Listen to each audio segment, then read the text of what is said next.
আসসালামু আলাইকুম এভরিওয়ান। এই ড্রামার প্রথমেই আমরা ভ্যান নামের একটি মেয়েকে দেখি।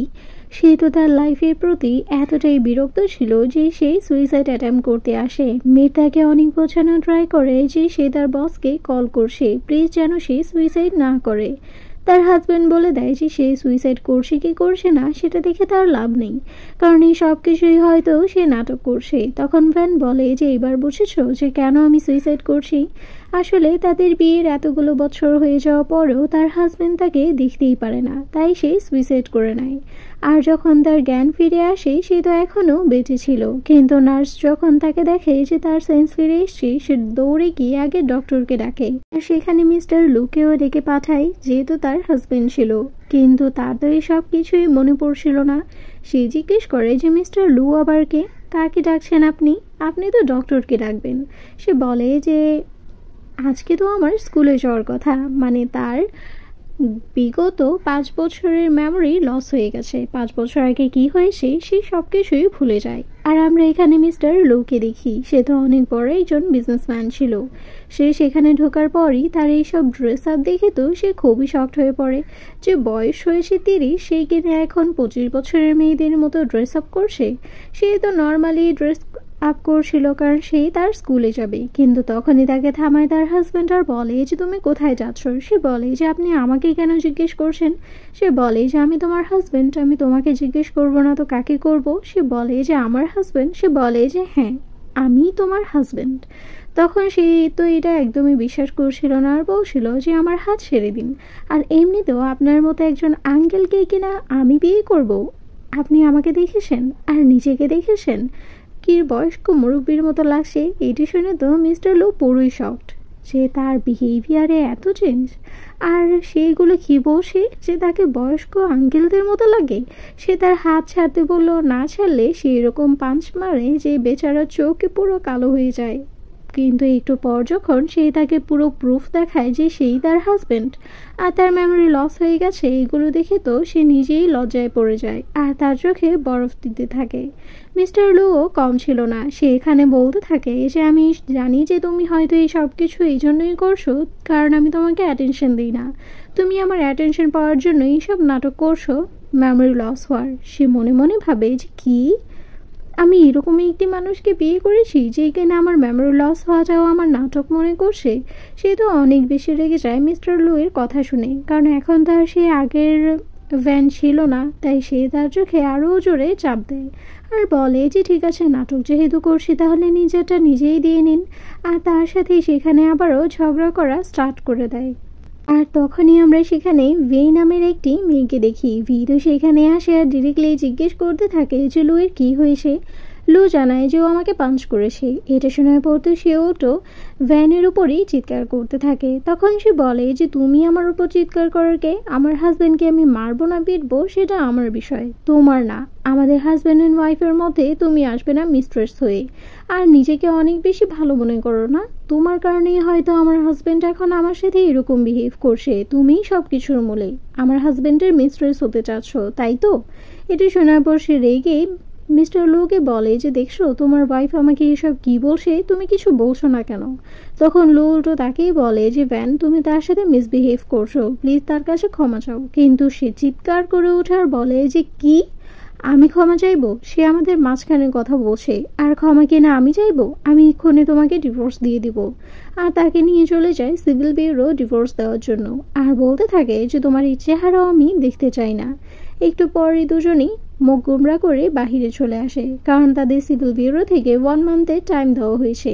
মিস্টার লু বলে যে আমি জানি সব কিছুই তোমার নাটক, তুমি আমাকে ডিভোর্স দিবে না, উল্টো আমার অ্যাটেনশন পাওয়ার জন্য আমি যেন তোমাকে অ্যাটেনশন দেই, তাই তুমি এগুলো করছো। সেই তো এটা শুনে আরও রেগে যায় যে কি এমনিতেই তো বুড়ো খাটাস আবার আমাকে বলছে আমি নাকি তাকে বিয়ে করার জন্য বা তার সাথে থাকার জন্য এগুলো করছি। সে তার মুখ চেপে ধরার বলে যে তোমার এই সুন্দর মুখটা দিয়ে সব ডাস্টবিনের মতো বাজে কথা বলো না। এটা বলেই সেখান থেকে চলে যায়। আর মিস্টার লো তো পুরোই শখ তার বিহেভিয়ারে আর বলে যে নেশা করে এসছো নাকি, এগুলো কোন ধরনের বিহেভিয়ার করছো আমার সাথে। সে তো তার দিকে ঘুরেও তাকায় না আর ডিরেক্টলি চলে যায় বাসায়, যে লোকেশনটা লু তাকে দিয়েছিল হসপিটালে থেকেই। সে বাসায় আসার বলে যে এত সুন্দর বাসা, কিন্তু লোকটা এত বাজে কেন। তখনই দূর থেকে একটি পিচ্চি তার উপর কিছু পাথর মারতে থাকে। সে বলে যে পিচ্চি, তুমি আমার সাথে এরকম বিহেভ কেন করছো? তোমার মম ড্যাড কি তোমাকে কিছু শেখায়নি? আর সেখানেই তারা দুজনই দৌড়াচ্ছিল আর দুজনই মারামারি লেগে যায়। আর এক লাস্ট আমরা তাদের দুজনকেই দেখি যাদের অবস্থা তো পুরোই কাহিল ছিল। সে তাকে ধরার বলে যে আজকে আমি তোমার মমের কাছে তোমাকে নিয়ে যাবো আর জিজ্ঞেস করবো যে কি শিখিয়েছে তোমাকে। সে বলে যে মম, তুমিই তো আমার মম, তুমি কেন আমাকে বলছো? সে বলে যে কি, তুমি আমার ছেলে, তুমি আমার ছেলে হয়ে আমার সাথে এরকম করছো? সে তো রেগে হাতে থাকা অ্যাপেলটা ফাটিয়ে ফেলে আর ভাবতে থাকে যে এইগুলো কোন রকমের মানুষের পাল্লা এসে পড়েছে। তার হাজবেন্ড যে কিনা তাকে পছন্দই করে না, আর তার সান যে কিনা নিজেই তার মমকে বলে করছে, সে তো এখানে তার সাথেও ঝগড়া করা স্টার্ট করে দেয়। কিন্তু তখনই সেখানে আবার বিয়ে আসে, আর বিয়ে আসার সাথে সাথেই শাও তার কাছে বিচার দিতে থাকে। আর বিয়ে এখানে তাকে বলে যে তুমি কিরকম মম, বাচ্চাটাকে কিভাবে টেক কেয়ার করবে সেটাও জানো না, উল্টো তার উপরে চিৎকার করছো। মায়েরা কি এরকম থাকে? তুমি একদমই চিন্তা করো না শাও, আমি তোমাকে নিয়ে ঘুরতে যাব। তখন শাও বলতে থাকে যে দেখেছো ভি আন্টি কত ভালো, আমি তো চাই ড্যাড তোমাকে ছেড়ে ভি আন্টিকেই বিয়ে করে নিক। এটা শোনার পর তো সেখানে রেগে বলে যে হ্যাঁ হ্যাঁ, কেন নয়, তাহলে তোমার ভি আন্টিকেই বলো এখন থেকে তোমার খেয়াল রাখার জন্য। আর এমনিতেও তোমার ড্যাডকে আমি ডিভোর্স দিয়ে দিচ্ছি, তাই তোমাদের আমাকে আর কিছু শেখাতে বা বলতে হবে না। এটা বলেই সেখান থেকে চলে যায়। বি ভাবে যে তার আবার কি হয়ে গেল। সে তো এখানে ফুললি চিল মোডে এসে বাথটাবে বসে বসে শাওয়ার নিয়েছিল আর একদম মনে সুখে চিৎকার করে করে গান গাইছিল।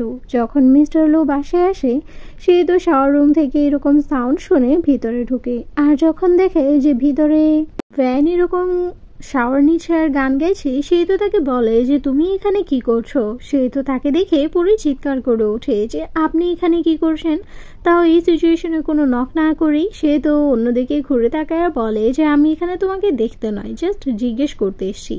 সে বলে যে এখন তো মনে হচ্ছে যে আপনিই আমাকে পটানো ট্রাই করছেন। সে বলে যে একদমই না। সে উঠে বাইরে বের হতে নেবে, তখনই স্লিপ খেয়ে মিস্টার লু এর উপরে পড়ে যায়। এইটা দেখে তো মিস্টার লু আরও চান্স পেয়ে যায় আর বলে যে তুমি যত এই সব কিছু করো না কেন, আমি কখনোই সিরিয়াস হব না, আর কখনোই তুমি আমার অ্যাটেনশন এই সব কিছু করে পেতে পারবে না। সে বলে যে কি বলছি কি এইসব পাগল লোক, আমি আপনার অ্যাটেনশন কেন পেতে যাব? আগে নিজে হুলিয়া ঠিক করেন, তারপর আমার কাছে আসবেন। এটা বলেই সেখান থেকে বের হয়ে আসে। আর মিস্টার লু রাত্রে অনেক বেশি ড্রাঙ্ক হয়ে এসেছিল আর এখানে ভ্যানকেই ডাকতে থাকে। আর মনে মনে ভাবে যে আজকে এই প্রথমবার হলো যখন ভ্যান আমার শুজও নিয়ে আসেনি আর আমার টেক কেয়ারও করছে না। আগে তো সবসময় সে আমার জন্য এখানেই বসে থাকতো, আর আমি আসলেই আমার জুতা দিত, কিন্তু আমি তাকে ধমকে সেখান থেকে সরিয়ে দিতাম। কিন্তু আজকে আর সে আমার কাছে আসেনি। এগুলো ভেবেই সে একটু মন খারাপ করছিল আর সারা রাত জেগে এগুলোই ভাবতে থাকে। মর্নিংয়ে যখন শাও উঠে আসে ব্রেকফাস্টের জন্য, দেখে যে ভ্যান তো একা একাই ব্রেকফাস্ট করছে। সে তাকে বলে যে তুমি একা একাই ব্রেকফাস্ট কেন করছো, আমার জন্য ব্রেকফাস্ট বানাওনি? সে না বলে উঠো তাকে দেখিয়ে দেখিয়ে খেতে থাকে। এটা দেখে তো শাও উঠো তার মমকে বকা দিতে থাকে আর বলে যে তুমি কেমন মম, তুমি আমার জন্য ব্রেকফাস্টও বানাওনি। লু যখন সেখানে আসে ব্রেকফাস্টের জন্য, তখন লু উল্টো দেখতে পায় যে শাও আর ভ্যান তো ঝগড়া করছে ব্রেকফাস্ট নিয়ে। সে বলে যে তুমি একটি ছোট বাচ্চা ছেলেকেও কি ব্রেকফাস্ট দিতে পারো না? তুমি তাহলে আছো কেন এই বাসায়? সে ব্রেকফাস্ট খেয়ে স্কুলে যাবে। সে বলে যে তার ভি আন্টিকে বলে দাও তার জন্য ব্রেকফাস্ট বানাতে। এটা বলেই নিজের ব্রেকফাস্ট নিজে করে খুশি মনেই তার লাগেজ টাগেজ নিয়ে গুছিয়ে চলে আসে তার ফ্রেন্ডের বাসায়। আর সেখানে তো তার ফ্রেন্ড তাকে পেয়ে খুবই খুশি হয়ে যায় আর বলে যে আমি কল্পনাও করতে পারিনি যে বিয়ের পর তুমি কখনো তাকে রেখে আমার কাছে আসবেও। সে বলে যে তুমি এরকম ভাবে কেন বলছো? সে বলে যে বলবো না, 5 বছরে তাকে বিয়ে করার পর থেকে তো তুমি আমাদেরকে প্রায় ছেড়েই দিয়েছো, কোনো যোগাযোগ নেই, কথাবার্তা নেই। সে বলে যে ঠিক আছে চলো, আজকে তোমাকে নিয়ে আমি বারে যাব আর অনেক এনজয় করব। আর সে তার ফ্রেন্ডকে নিয়ে চলে যায় একটি বারে। সেখানে তারা অনেক ড্রিঙ্কস করে আর অনেক এনজয় করে, কিন্তু সেখানে থাকা এই একটি ছেলে তার সাথে মিসবিহেভ করার জন্য চলে আসে। আর যখনই সেদিকে টাচ করতেই নেবে তখনই মিস্টার লু সেখানে চলে আসে আর ছেলেটাকে দূরে সরিয়ে দিয়ে তাকে ইচ্ছে মতো ধোলাই করে। আর এখানে ভ্যানের উপর চিৎকার করতে থাকে যে ভাগ্যিস আমি বাড়ির মধ্যে আগেই ছিলাম, নয়তো এই ছেলেটা তোমার সাথে কি করতো আল্লাহ জানে। আর এমনিতেও তুমি এখনো ম্যারিড, তুমি আমাকে রেখে এখানে কি করছো? বলে যে আমি কি তোমাকে বলেছি আসতে? সে বলে যে তো আমি কি করব, আমি আমার ওয়াইফকে অন্য কারোর সাথে দেখবো নাকি? তুমি এসব কি নাটক শুরু করেছো? সে আসতে না চাইলেও সে তাকে ফোর্সলি বাসায় নিয়ে আসে আর বলতে থাকে যে তুমি তো এটাই চাচ্ছিলে তাই তো, আমার অ্যাটেনশন পাওয়ার জন্যই এত কিছু করছো, ঠিক আছে আজকে আমি আমার পুরো অ্যাটেনশন তোমাকেই দিব। আর এখানে সে তাকে মানা করে, কিন্তু দুজনেই ড্রাঙ্ক ছিল আর এখানেই প্রথমবার সেও তাকে আর মানা করে না। আর তারা একসাথে কিছু টাইম স্পেন্ড করে। মর্নিংয়ে যখন আবার ভ্যানের ঘুম ভাঙে সে তো নিজেকেই লুয়ের বাসায় দেখে আবারও পাগল হয়ে যায় আর বলে যে আমি সত্যিই পাগল। লু বলে যে এত কিছু করেছো আমার অ্যাটেনশন পাওয়ার জন্য, এখন আমার অ্যাটেনশন পেয়ে খুশি তো? সে বলে যে কে বলেছে আমি খুশি, আপনি তো একদমই কাঁচা। এটা বলে সেখান থেকে চলে আসে আর লু খুবই শক্ট হয় যে কি। এদিক দিয়ে সে এগুলো ভাবছিল আর নিজেকে বোঝাচ্ছিল যে এইসব কিছু না ভেবে এখন এটা ভাবতে হবে যে তুই নিজেকে চালাবি কিভাবে, তোর আর্নিং সোর্স তোকেই খুঁজে বের করতে হবে। আর তখনই সে ল্যাপটপে একটি সিঙ্গিং কম্পিটিশন পায় যেটা লু গ্রুপ অফ ইন্ডাস্ট্রির তরফ থেকে হচ্ছিল আর সেখানে তাকে অনেক টাকা দেওয়ার কথাও হচ্ছিল। আর এটা শুনে তো সে খুবই খুশি হয়ে যায় আর ভাবতে থাকে যে সেই কম্পিটিশনে পার্টিসিপেট করবে আর যেভাবেই হোক কিছু টাকা আর্ন করে নেবে যেন তার চলতে হেল্প হয়। তার ফ্রেন্ড আসার বলে যে কিন্তু এটা তো লু কোম্পানির তরফ থেকে, তুই কি এখনো মিস্টার লু এর সামনাসামনি হতে চাস? সে বলে যে প্রবলেম কি, সে তার কোম্পানি সামলাবে, আমি আমার কম্পিটিশনে পার্টিসিপেট করব। সে বলে যে তুই যদি পারিস তাহলে আমার কোনো প্রবলেম নেই। আর আমরা সেই কম্পিটিশনের দিন দেখি যখন তো লু আর তার ছেলে শাও সেই কম্পিটিশনেই ছিল। আর সেখানে আবার আমরা ভিকেও দেখি। ভি তো এখানে বলতে থাকে যে শুনেছি শাও তোমার মমও এখানে পার্টিসিপেট করছে। শাও বলে যে মম আর কি সিঙ্গিং করবে, সে তো রান্নাবাড়া ছাড়া আর ড্যাডের খেয়াল রাখা ছাড়া কিছুই পারে না, সারাদিন শুধু রান্নাবাড়া করে আর ড্যাডের খেয়াল রাখে। আর এখানে ভি ভাবে যে ও আচ্ছা, তার মানে সে সিঙ্গিং করতে পারে না। তখন লু এখানে আবার শাহকে মানা করে সব কিছু বলতে, কিন্তু ভি তো খুবই খুশি ছিল কারণ সে ভেবেছিল হয়তো এখানে ভ্যান একটু বেশি ভালো গাইতে পারে তাই হয়তো কম্পিটিশনে এসছে। কিন্তু যখন জানে যে সে গান গাইতে পারে না সে খুশি হয়। কিন্তু যখন এর স্টেজে ভ্যান রেডি হয়ে আসে লু তো তার দিকেই শক্ট হয়ে তাকিয়েছিল, কারণ এতটা প্রিটি তাকে কখনোই লাগেনি, কারণ বিয়ের পর কখনোই সে এত সুন্দরভাবে রেডি হয়নি, কারণ ওরকম সিচুয়েশনই হয়নি। লু তো সবসময় তাকে বুলি করে গেছে। বাপ ছিল তো দুজনেই শক্ট হয়ে ভ্যানের দিকেই তাকিয়েছিল। সাউদা এখানে বলেই ফেলে যে ড্যাড মমকে প্রীতি লাগছে তাই তুমি তার দিকে তাকিয়ে আছো। দূর থেকে এই সব কিছুই ভ্যান দেখতে থাকে যে তারা দুজন তার দিকেই তাকিয়ে আসে। লু তাকে বলে যে কথা কম বলো। আমরা ভ্যানকে দেখি সে যখন তার সিঙ্গিং স্টার্ট করতেই যাবে কিন্তু তখনই সে নোটিস করে যে তার ফ্রেন্ডও তাকে চিরপ করছে। সে খুবই কনফিডেন্ট ফিল করে আর যখন গানটা স্টার্ট করবে তখনই পিছন থেকে ব্যাকগ্রাউন্ড মিউজিকই স্টার্ট হচ্ছিল না। সবাই খুবই অবাক হয়ে যায় যে কি গাইতে পারে না নাকি, চুপ হয়ে কেন গেছে। তখনই আমরা ফ্ল্যাশব্যাকে দেখি যে আসলে সব কিছু ভিরই কাজ, সে তার একজন এমপ্লয়কে দিয়ে এই কাজগুলো করিয়েছে যেন তার গান গাওয়াটা পুরোটাই বন্ধ হয়ে যায় আর সবার সামনেই যেন সে ছোট হয়। আর সে খুবই খুশি ছিল যে এবার তার সবার সামনে অনেক বেশি ইনসাল্টেড হতে হবে। কিন্তু যখন দেখতে পায় যে সবাই তাকে অনেক বেশি কথা শোনাচ্ছে যে সে হয়তো গান গাইতে পারে না, শুধু এখানে সবার সময় নষ্ট করতে এসছে, তখন এই অ্যাসিস্ট্যান্ট এসে লোকে জানায় যে আসলে ব্যাকগ্রাউন্ড মিউজিক স্টপ করে দেওয়া হয়েছে।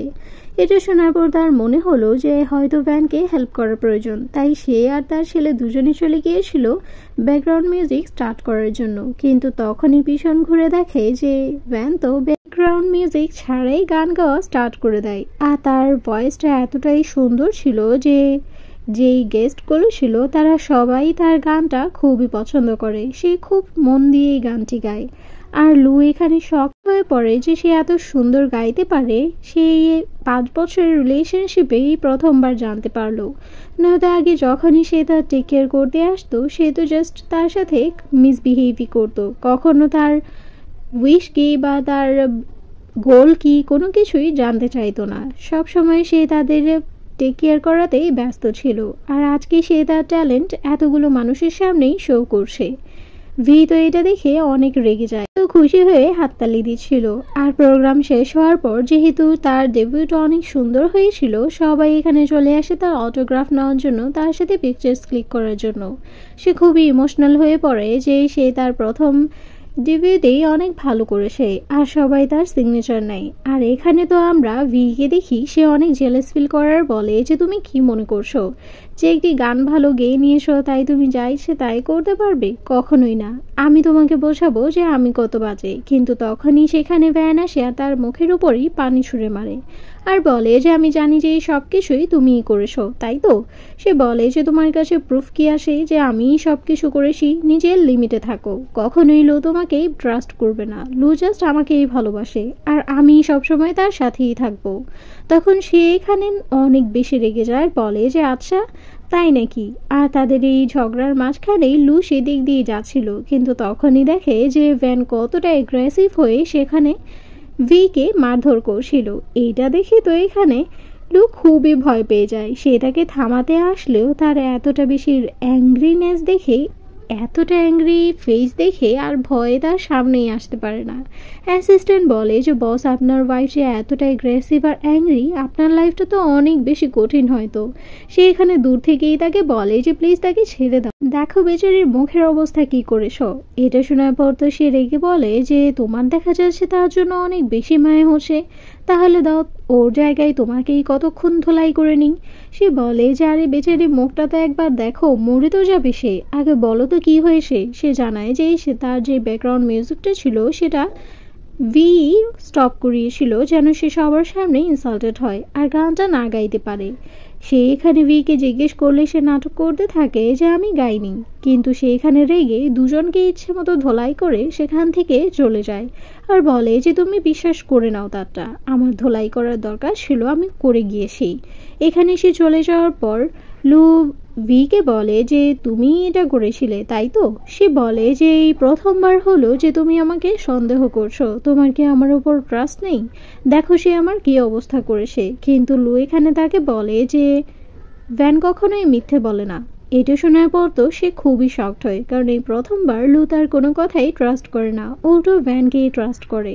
সে এখানে আবারও তাকে ব্ল্যাকমেল করতে থাকে যে আমি তোমার জীবন বাঁচিয়েছি, তুমি কি ভুলে গেছো? সে বলে যে আমি ভুলিনি, কিন্তু এর মানে এটা নয় যে তুমি যা ইচ্ছে তাই করবে। যাই করো বুঝে শুনে করবে, কাউকে হার্ট করার কথা কল্পনাও করবে না। এটা বলেই সেখান থেকে চলে আসে। আমরা তো এখানে ভ্যানকে দেখি তাকে ডক্টর কল করে আর বলে যে 5 বছর আগে আপনার পায়ে যেই স্টিল প্লেট লাগানো হয়েছিল এটা এখন বের করার টাইম হয়ে গেছে, আপনার হয়তো একটা রেগুলার চেক আপের প্রয়োজন রয়েছে। এটা শোনার পর তো সে খুবই শকড হয়ে পড়ে, কারণ 5 বছর আগের কোনো কিছুই তো তার মনে নেই। আর তার পায়ে যে স্টিল প্লেট লাগানো এটাও তো সে মনে করতে পারছে না। সে বাসায় গিয়ে তার পায়ের মার্কটি দেখে ভাবে যে তার মানে আমার কোনো একটি অ্যাক্সিডেন্টের কারণেই হয়তো এই মার্কটি রয়েছে, তাই তো বলি যে আমার পায়ে মার্ক কিসের। সে তার ফ্রেন্ড জ্যানিকে জিজ্ঞেস করলে সে জানায় যে সে এটা জানতো যে তার 5 বছর আগে তার একটা ইনসিডেন্ট হয়েছিল, কিন্তু কাকে সেভ করতে গিয়ে সেটা সে জানে না। তখন তার ফ্রেন্ডই আন্দাজে বলে যে 5 বছর আগেই কিন্তু মিস্টার লুয়ের সাথে তোমার দেখা হয়েছিল আর তাকে তুমি প্রথম দেখাই ভালোবেসে ফেলেছিলে, তাকেই কি সেভ করতে গিয়ে ইনসিডেন্ট? তখন সে বলে যদি সত্যিই তাকেই সেভ করে এরকম ইনসিডেন্ট হয় তাহলে তো সে আমার সাথে অনেক ভালো বিহেভ করতো, এরকম একদমই করতো না। তার ফ্রেন্ড বলে যে এটাও ঠিক, বাদ দাও এই শয়তানটার কথা, আমরা চিল কিভাবে করব সেটা ডিসাইড করি। আর তারা দুই ফ্রেন্ড মিলে খুবই এনজয় করতে থাকে। অন্যদিকে আমরা গ্র্যান্ডপাকে দেখি সেও চায়নাতে ব্যাক করে আর শাও দৌড়ে গিয়ে তার গ্র্যান্ডপাকে জড়িয়ে ধরে আর ওয়েলকাম জানায়। তার গ্র্যান্ডপা যখন বলে যে ড্যাড আর মমের সাথে সময় কেমন কাটলো, সে একটু আপসেট হওয়ার বলে যে মম তো আমাদেরকে ছেড়ে চলে গেছে আর ড্যাড সবসময় মমের সাথে রুড বিহেভ করতো, তো আমিও একটু করতাম। আর তার কারণেই মম এখন আমাদেরকে ছেড়ে ডিভোর্স নিয়ে চলে যাচ্ছে। এটা শোনার পর এখন গ্র্যান্ডপা খুবই শকড হয়ে যায় আর শাওকেও বোঝায়, এমনকি সে মিস্টার লুকেও ডেকে পাঠায় আর তাকে বলে যে মেয়েটা এতগুলো বছর ধরে তোমাদের এত টেক কেয়ার করে যাচ্ছে, তোমাদেরকে কোনো স্বার্থ ছাড়াই এত ভালোবেসে গেছে, আর তুমি কিনা তাকে ডিভোর্স দিচ্ছ। সে বলে যে আমার কি দোষ গ্র্যান্ডপা, আমি তো তাকে ডিভোর্স দিতে বলিনি, সে এখন একটু অন্যরকম হয়ে গেছে। সে বলে যে একটা মানুষ ভালোবাসা দিতে দিতে বিরক্তই হয়ে যাবে, কারণ তোমরা তো তাকে ভালোই বাসো না। সে বলে যে আমি তো তাকে ডিভোর্স দিতে বলিনি। তখন গ্র্যান্ডপা বলে যে বলা আর বিহেভিয়ারে বুঝিয়ে দেওয়া সেমই আমার কাছে। সেইখান থেকে শাওকে যেতে বলে আর এখানে গ্র্যান্ডপা লুকে অনেক বকা দেয় আর তাকে বোঝায় যে মেয়েটা তার জন্য কত কিছু করেছে, এমনকি তার পায়ের ইনসিডেন্টটাও তার জন্যই হয়েছে। এটি শুনে তো লু খুবই শকড হয়ে যায় আর বলে যে পায়ের ইনসিডেন্ট মানে? তখন গ্র্যান্ডপা বলে যে কিছু না, তোমাকে আমি মেরেই ফেলবো যদি আমার নাত বউকে বুঝিয়ে শুনিয়ে বাড়িতে না আনো। তাই ভয় পেয়ে সে সেখানেই চলে যায় তার অ্যাপার্টমেন্টে আর একটি কন্ট্রাক্ট পেপারও সাথে করে নিয়ে গিয়েছিল।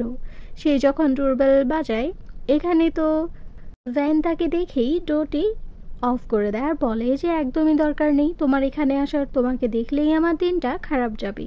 কিন্তু অনবরত তার ডোর বেল বাজানোর কারণে সে অ্যাট লাস্ট বিরক্ত হয়ে খুলে দেয়। সে বলে যে আমার কথা না শোনো, এই কন্ট্রাক্টটাই পড়ে নাও। সে কন্ট্রাক্ট পড়ে দেখে যে 1 মান্থের জন্য সে তার কন্ট্রাক্ট ওয়াইফ হয়ে গেলে সে তাকে 5 মিলিয়ন ওয়ান দিবে। এটি শোনার পর তার এই অফারটা একটু প্রফিটেবলই মনে হয়। সে বলে যে এখন বলো, আমি তো তোমাকে রিয়েল করতে বলিনি, জাস্ট কন্ট্রাক্টের জন্যই হোক, আর শাওয়ের দিকে তাকিয়েই তুমি করে নাও। সে বলে যে এখন আমি চাইলে ভেবে দেখতে পারি, আর যেহেতু এত রিকোয়েস্ট করছো তাহলে করতেই পারি। আর সে বলে যে কি, টাকার জন্যই তুমি আমার ওয়াইফ হবে আর এমনিতে হবে না? সে বলে যে আরে না, করে দিব, সমস্যা নেই। সে তার সাথে গ্র্যান্ডপার সাথে দেখা করতে যায় আর সেখানে গিয়ে গ্র্যান্ডপাকে দেখে খুবই খুশি হয়। গ্র্যান্ডপা তাকে দেখেই বলতে থাকে যে তুমি তো আগে থেকে অনেক শুকিয়ে গেছো, আমার গ্র্যান্ডসন কি তোমাকে এতটাই বুলি করেছে যার কারণে তুমি এভাবে ওয়েট লস করেছ? সে বলে যে আর এরকম কোনো কিছুই নয় গ্র্যান্ডপা, আমি তো এখন খুবই নিজের যত্ন নিই, তাই হয়তো একটু থিন হয়েছি। তখন গ্র্যান্ডপা বলে যে ও আচ্ছা। সে বলে যে হ্যাঁ, সে তো আমাকে নিউ অডিশনে যে ড্রেসটি রয়েছে সেটাও কিনে দিবে আর তাকে সেই ছবিটা দেখায়, কিন্তু সে অ্যামাউন্ট দেখে খুবই শকড হয়ে পড়ে আর তাকে বলে যে তোমার কি মনে হয় আমি এই ড্রেসটা তোমাকে কিনে দিব নাকি? সে বলে যে কেন কিনে দিবে না কেন, অবশ্যই তোমাকে আমাকে এই ড্রেসটা কিনে দিতেই হবে। গ্র্যান্ডপা বলে যে তুমি এরকম কেন করছো, তোমার এটা রেসপন্সিবিলিটি, তোমার ওয়াইফ কি চায় না চায় সেটা তোমার কিনে দেওয়া। এটি শুনে তো ভ্যান আরও খুশি হয়ে যায়। গ্র্যান্ডপা ডিরেক্টলি তাকে ইভিনিংয়েই নিয়ে যায় শপিং করার জন্য আর প্রত্যেকটা শোরুম থেকেই তাকে তার পছন্দ মতো শপিং করে দেয়, এমনকি সে তো অনেক দামি দামি জুয়েলারিও তাকে কিনে দেয়। আমরা ভ্যানকে দেখি সে তো একটি কন্ট্রাক্টের জন্যই লুদের কোম্পানিতে এসেছিল আর সে যেহেতু এখন অনেক বেশি ফেমাস হয়ে গিয়েছিল, সেখানে তো মিডিয়ার লোকরা তার পিছনে দৌড়াদৌড়ি করা স্টার্ট করে দেয়, কারণ সে এখন অনেক বেশি ফেমাস হয়ে গিয়েছিল। আর দূর থেকে যখন সেদিক দিয়ে এই ভি যাচ্ছিল, সে তো এগুলো দেখে একদমই সহ্য করতে পারছিল না। তার কাছে মনে হচ্ছিল যে সে তার আইডেন্টিটি কেড়ে নিছে, কারণ আগে তো তার পিছনে মিডিয়া এরকম ঘুরতো। সেও এখানে একটি ইন্টারভিউ দিয়ে দেয়, কিন্তু ভ্যান তাকে ইগনোর করে ভিতরে ঢুকে যায় আর লুকে জানায় যে সে কেন তাকে এখানে ডেকে পাঠিয়েছে। লু বলে যে কারণ তুমি আমাদের কোম্পানির তরফ থেকে যে কম্পিটিশনটা উইন করেছো সেটার প্রাইজ মানি এতদিনে ক্লিয়ার হয়েছে আর তাই আমরা সেই প্রাইজ মানিটা তোমাকে দিচ্ছি। সে বলে যে কত প্রাইজ মানি? সে যখন জানতে পারে যে আসলে প্রাইজ মানিটা 1 মিলিয়ন ওয়ান, সে তো এটা শুনে খুবই শকড হয়ে যায় আর অনেক এক্সাইটেডও। আর সে এখানে তাকে বলতে থাকে যে আমি তো সবাইকেই ট্রিট দেবো, শাওকেও একটি ভালো রেস্টুরেন্টে নিয়ে যাব, সাথে গ্র্যান্ডপাকেও একটি কাজ করব, তোমার অ্যাসিস্ট্যান্টও আমাকে অনেক হেল্প করেছে, তাকেও নিয়ে যাব, মেড আন্টিকেও। কিন্তু সেইখানে দেখে যে লুয়ের কথা সে বলছেই না। লু বলে যে হ্যাঁ সবাইকেই নিয়ে যাও, আমাকে নিয়ে যেতে হবে না। কিন্তু ইভিনিংয়ে যখন সে মেড আর তার অ্যাসিস্ট্যান্টকে নিয়ে রেস্টুরেন্টে যায়, সে দেখে যে তাদের আগেই সেখানে লোক গিয়ে বসেছিল। মেড আর অ্যাসিস্ট্যান্ট তো এতটাই ভয়ে ছিল যে আমরা কি প্রেসিডেন্টের সাথে একসাথে বসে খাবো। ভয়ে তারা কোনো রকম জলদি জলদি দুই একটা খেয়েই সেখান থেকে চলে যায়। এটা থেকে ভ্যান বলে যে আমি এই জন্যই তোমাকে বলতে চাইনি, কারণ তোমাকে দেখলেই তারা ভয়ে চলে যাবে। সে বলে যে তুমি সবাইকেই বলেছ, আমাকেই বলনি, তাই আমি নিজে নিজেই এখানে চলে এসেছি। তখন সে বলে যে তোমাকে কিভাবে বলবো, তুমি স্পাইসি ফুড পছন্দ করো না, কিন্তু আমার এটা অনেক পছন্দের। আর সেই খেতে থাকে। এটা দেখে এখানে লু মনে মনে ভাবে যে এতগুলো বছর ধরে তুমি আমার সাথেই সেই একদমই কম স্পাইসের খাবার খাচ্ছ, তার মানে কি এত বড় একটি স্যাক্রিফাইস তুমি আমার জন্যই করেছো। আমরা তো এখানে মিস্টার লু আর ভ্যানকে দেখি তারা দুজন এতটাই বেশি ড্রাঙ্ক হয়ে গিয়েছিল যে মাতলামি করা স্টার্ট করে দেয়, আর সেখানেই একসাথে কিছুটা টাইম স্পেন্ড করে ফেলেছিল, যার কারণে নেক্সট ডে যখন সে মিস্টার লু এর কোম্পানিতে যায় সে তো তার মুখটা লুকিয়ে রেখেছিল যেন মিস্টার লু এর সামনাসামনি তার না হতে হয়। তখনই অ্যাসিস্ট্যান্ট আসে আর বলে যে ম্যাম আপনার সান আপনার জন্য ওয়েট করছে, কারণ তার কিছু ক্লাসমেটস আপনার সাথে দেখা করতে আসছে। আর এটা শুনেই সে দৌড়ে তাদের কাছে যায় আর তাদের সাথে খুব সুইটলি কথা বলে। আর এখানে তারা তার ফ্যান ছিল। তারা তো এখানে শাওকে বলতে থাকে যে তোমার মম খুবই সুইট, কিন্তু এখানে শাও এরকম বিহেভ করে যে তার এগুলোতে কিছু যায় আসে না, কিন্তু আসলে মনে মনে শাও খুবই খুশি ছিল তার মমকে নিয়ে আর খুব প্রাউডও ফিল করছিল। এদিকে আমরা ভিকে দেখি সে যখন কোম্পানিতে আসে দূর থেকেই সে জানতে পারে যে ভ্যান আর অ্যাসিস্ট্যান্ট কথা বলছে একটি নিউ প্রজেক্ট নিয়ে, যেটা নিয়ে তো লু আর ভ্যান দুজনে খুবই এক্সাইটেড। এটা শুনে তো তার এখানে খুবই জেলাস ফিল হয় আর সে ভাবতে থাকে যে সে ভ্যানের সামনে এভাবে হেরে যেতে পারে না। আমরা তো এখানে লু আর ভ্যানকে দেখি তারা সেই ডিরেক্টরের সাথে দেখা করতে চলে যায়, যেই আসলে তাদেরকেই একটি নিউ ড্রামার প্রজেক্ট নিয়ে এসেছিল। আর সেখানে তো সে তাকে বলে যে তুমি অনেক ভালো গান গাও, সে তাকে থ্যাংক ইউ জানায়। তাদের এই কনভারসেশনের মাঝখানেই আমরা আবার ভিকে দেখি সে পিছন থেকে আবার ওয়েট্রেসকে দিয়ে ডিরেক্টরের যে খাবারে অ্যালার্জি রয়েছে সেটাই অর্ডার করে দেয়, যেন এটাকে ডিরেক্টর এই প্রজেক্টে মানা করে দেয়। আর যখন তারা খাবারগুলো শুরু করবে তখনই এখানে লো নোটিস করে যে এই খাবারগুলো তো তারা অর্ডার করেনি।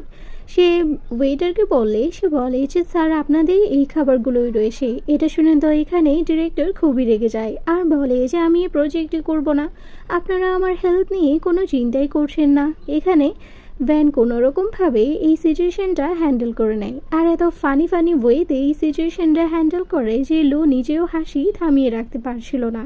আর ডিরেক্টরও তার সেন্স অফ হিউমারে এতটা খুশি হয় যে সে তো তাকে তার ড্রামার সিঙ্গার হিসেবেও নিয়ে নেয় আর এই প্রজেক্টটা খুব সুন্দরভাবেই হয়ে যায়। আর এখানে লু জানতে পেরে যায় যে এর পেছনে ভি ছিল, তাই সে তাকে ডেকে পাঠার বলে যে তুমি যে কাজটা করেছো এটা কি ঠিক করেছো। ভ্যান যখন এই জিনিসটা জানতে পারে সে বলে যে তুমি এত সুইটলি কি কথা বলছো, তাকে তো আমি হ্যান্ডেল করব। কিন্তু লু তো জানতোই যে আগের বার সে যে ধোলাই তাকে করেছিল এবার করলে মেয়েটা মরেই যাবে। সে তাকে থামার বলে যে আমি হ্যান্ডেল করছি, দাঁড়াও। সে 1 মান্থের জন্য তাকে কোম্পানি থেকে বের করে দেয়। সে আর কোম্পানিতে 1 মান্থের জন্য কাজ করবে না। এটা শোনার পরতে এখানে ভি এর মাথায় পুরো ঘুরে যায় যে 1 মান্থ যদি সে কাজ না করে সে তো ক্যারিয়ারই নষ্ট হয়ে যাবে। ভ্যান বলে যে এটা আমাদের দেখার বিষয় না। এটা শুনেই সে সেখান থেকে রাগ করে চলে যায়। আর ভ্যান এখানে লুয়ের উপর খুবই খুশি হয়, কারণ এই প্রথমবার সে ভ্যানকে সাপোর্ট করে সে আর ভিকে একটি উচিত শিক্ষা দিয়েছে। আমরা এখানে ভ্যানকে দেখি তার ড্রামার কাজ তো স্টার্ট হয়ে গিয়েছিল। সে যে জায়গায় গিয়েছিল সেখানে একটু লোকেশনের প্রবলেম ছিল, যার কারণে সে তার ফ্রেন্ডসদের সাথে আপডেটস শেয়ার করতে পারছিল না।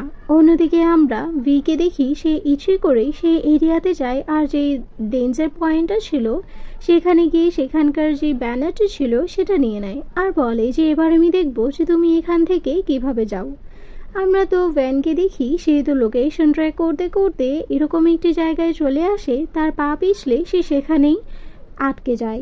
আর রাত হয়ে যায়, সে সেখান থেকে বের হতে পারে না।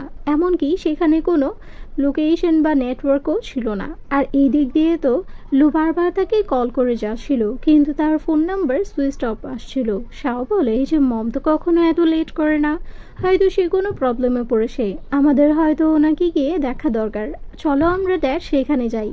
আর লু এটাই ভাবছিল, তাই তারা বাপ ছেলে মিলে চলে যায় তার ওয়াইফকে খোঁজার জন্য। আর এদিক দিয়ে ভ্যান সবার কাছে জাস্ট হেল্পই চাইছিল। আর তখনই যখন ভ্যান তার সাউন্ড শুনতে পায়, সে তো খুবই খুশি হয়ে যায় যে তার হাজব্যান্ড আর তার সান দুজনই তাকে হেল্প করতে এসছে। সেই তো কোলে করে তাকে সেখান থেকে নিয়ে আসে। আর রাস্তায় আমরা এখানে লু আর ভ্যানকে দেখি, তাদের মধ্যে খুব সুইট সুইট কিছু মোমেন্ট ক্রিয়েট হচ্ছিল, কথা বলছিল। এই প্রথমবার তারা মন খুলে দুজনের সাথে কথা বলছিল, যেখানে তো শাও খুবই জেলাস ফিল করে আর বলে যে তোমরা তো নিজেরাই কথা বলছো, আমাকে কি ভুলেই গেছো? আমিও তো তোমাদের সাথেই আছি, কই আমাকে নিয়ে চলবে না? নিজেরাই আড্ডা দিয়েছে। তখন তারা দুজনেই হাসি দিয়ে ফেলে আর বলে যে চলো চলো, তুমিও চলো। তারা বাসায় যাওয়ার পর এখানে ভ্যান নোটিস করে যে লু অনেকটাই আঘাত পেয়েছে, তাই সে তাকে বসিয়ে দেয় আর নিজের হাতেই তাকে ফার্স্ট এড দিয়ে দেয়। আর এখানে তারা দুজনই দুজনের দিকে তাকিয়ে থাকে, তাদের দুজনের মধ্যে খুব কিউট একটি মোমেন্ট ক্রিয়েট হয়। সারা রাত দুজন ঘুমাতে পারে না। এদিক দিয়ে ভ্যানও জাস্ট লুয়ের কথাই ভাবছিল যে সে কিভাবে তাকে সেভ করতে গিয়েছে। অন্যদিকে লুও জাস্ট এটাই ভাবছিল যে ভ্যান কিভাবে তার টেক কেয়ার করছে। নেক্সট ডে আমরা ভ্যানের স্কুল লাইফের ফ্রেন্ড ইউকে দেখি। সে তো অ্যাব্রড থেকে চলে এসেছিল তার সাথে দেখা করার জন্য, আর সে যখন তার ডিভোর্সের কথা শোনে তখনই চলে এসেছিল। এটা থেকেই আমরা বুঝতে পারি যে হয়তো ইউ তাকে পছন্দ করে, এই জন্যই হয়তো নিজের চান্সটা মারার জন্যই চলে এসছে। আর তাদের কথাবার্তা দূর থেকেই আবার মিস্টার লু শুনতে পায়। আর তাদের এতটা ক্লোজনেস দেখেই সে লুকিয়ে লুকিয়ে অনেক বেশি জেলাস ফিল করছিল আর ভাবছিল যে এই প্রথমবার আমি ভ্যানকে কোনো ছেলের সাথে এতটা ক্লোজ হতে দেখেছি, হয়তো সত্যিই তাদের মধ্যে একটি স্পেশাল বন্ড রয়েছে। সে তো এতটাই জেলাস ফিল করছিল যে সে অফিসে গিয়েও তার অ্যাসিস্ট্যান্টের উপর সব মেজাজ ছাড়ে। আর অ্যাসিস্ট্যান্ট বুঝতে পেরে যায় যে হয়তো বসের ম্যামের সাথে কোনো প্রবলেম হয়েছে, যার কারণে উনি এরকম বিহেভ করছে। এদিক দিয়ে আমরা ভ্যানকে দেখি, সে তো তাকে টিফিন দিয়েই সেখান থেকে চলে যায় তার ফ্রেন্ডের সাথে দেখা করার জন্য, যেহেতু তার জন্য ফ্লাওয়ার বুকে নিয়ে আসে। আর ভাবে যে আজকে সে তার মনের কথাটা তাকে বলেই দিবে। আর সে জিজ্ঞেস করে যে তুমি কি এখনও তাকে পছন্দ করো? সে চুপ থাকে। সে এখানে তার মনের কথাটা তাকে খুলে বললে তখন সে জানায় যে আসলে আমি আমার হাজব্যান্ড আর আমার ছেলেকে নিয়ে ভালোই আছি, তারা অনেক চেঞ্জ হয়ে গেছে, আর এখন আমরা একটি হ্যাপি ফ্যামিলির মতোই আছি। তার ফ্রেন্ড এটা বুঝতে পারে আর কিছুই বলে না।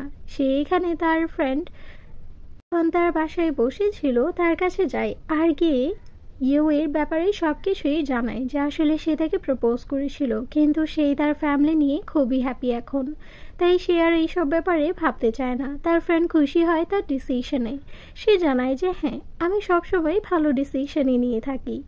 এদিক দিয়ে আমরা কে দেখি, সে তো আর কোনো ওয়ে না পেয়ে তার পায়ের সেই ইঞ্জুরি নাটক করে তাকে আবার হসপিটালে ডেকে পাঠায় আর ইমোশনাল ব্ল্যাকমেল করতে থাকে যে আমি তোমার জন্য আমার পাটাকে এতটা আঘাত করেছি আর নিজেই এখন পঙ্গু হয়ে আছি, তুমি কি আমার প্রতি এতটুকু দয়া করতে পারবে না? তুমি আমাকে বিয়ে করতে পারবে না? তখন লোক বলে যে তুমি আমার সেভিয়ার, ওই হিসেবে আমি সবসময় তোমাকে সাপোর্ট করেছি, কিন্তু দিন দিন তোমার যে কাজকর্ম দেখছি তাতে তুমি আমার মন থেকে অলরেডি উঠে পড়েছো। এজ এ ফ্রেন্ড আমি তোমাকে দেখছি, এর বেশি কিছুই না। এটা বলেই সেখান থেকে চলে যায়, এটা বলে যে সে তার ওয়াইফকেই ভালোবাসে। কিন্তু লু অনেক বেশি বিরক্ত ছিল এই সব কিছুতেই, যে সে কিভাবে বেইকে হ্যান্ডেল করবে আর কিভাবে ভ্যানকে নিজের কাছে নিয়ে আসবে, কারণ সে এখন ভ্যানকে অনেক পছন্দ করা স্টার্ট করে দিয়েছিল। আর তখনই সে ভ্যানের সোফার নিচ থেকেই তার সেই ইনজিউরি যেই রিপোর্টে ছিল সেটা দেখে ফেলে আর ডিরেক্টলি ডক্টরের কাছে গিয়ে জিজ্ঞেস করে যে 5 বছর আগে তার পায়ে কেন এতগুলো স্টিল লাগানো হয়েছিল। তখন সে বলে যে আসলে এগুলো আপনাকে 5 বছর আগে অ্যাক্সিডেন্ট থেকে সে বাঁচিয়েছিল, আর সেখানেই তার পায়ে অনেক বেশি আঘাত লাগার কারণে তার পায়ে স্টিল বসানো হয়েছে। এটি শোনার পর সে খুবই শক্ট হয়ে পড়ে। তার পিছন পিছন সেখানে বেও আসে, কিন্তু সে এখানে তাকে বলে দেয় যে তোমার মুখও আর আমি দেখতে চাই না, মিথ্যুকদের জায়গা জেলেই হয়। আর সে তার অ্যাসিস্ট্যান্টকে বলে তাকে জেলে পাঠিয়ে দেয়। অন্যদিকে আমরা ভ্যানকে দেখি, সে তো আবারও প্রেগনেন্ট ছিল। তার ছেলে আর তার ফ্রেন্ড দুজনই খুবই খুশি ছিল তার জন্য। তারা প্ল্যানিং করছিল কিভাবে বেবিকে টেক কেয়ার করবে, বেবির জন্য কী কী নিয়ে আসবে, কী কী খেলনা প্রিপেয়ার করবে। শাওয়ের এতটা পরিবর্তন দেখে ভ্যানও খুবই খুশি হয়। আর তখনই সেখানে মিস্টার লুও চলে আসে, যেখানে তো এখানে ইও ছিল, যেও ভ্যানে খুবই টেক কেয়ার করছিল। কিন্তু সে এসে প্রথমেই তার কাছে মাফ চায়, যে আসলে তার পায়ের এই অবস্থা তার জন্যই হয়েছে। সে নিজেকে মারতে থাকে আর বলে যে এতদিন বিয়ে আমাকে মিথ্যে বলেছে, প্লিজ তুমি আমাকে ক্ষমা করে দাও। সে তাকে মাফ করে দেয়। আর তাদের অনেক কিউট কিউট কিছু মোমেন্টও দেখানো হয়। তারা একসাথে অনেক ঘোরাঘুরি করে আর নিজেদের মনের কথাগুলো বলে দেয়। সেখানেই তার স্মৃতিও ফিরে আসে, যে সে তাকে কতটা ভালোবাসে। আর অ্যাট লাস্ট তাদের গ্র্যান্ড একটি ওয়েডিং সিনের মাধ্যমেই এই কিউ ড্রামাটি এখানেই শেষ হয়ে যায়। Subscribe for next Q drama. আল্লাহ হাফেজ।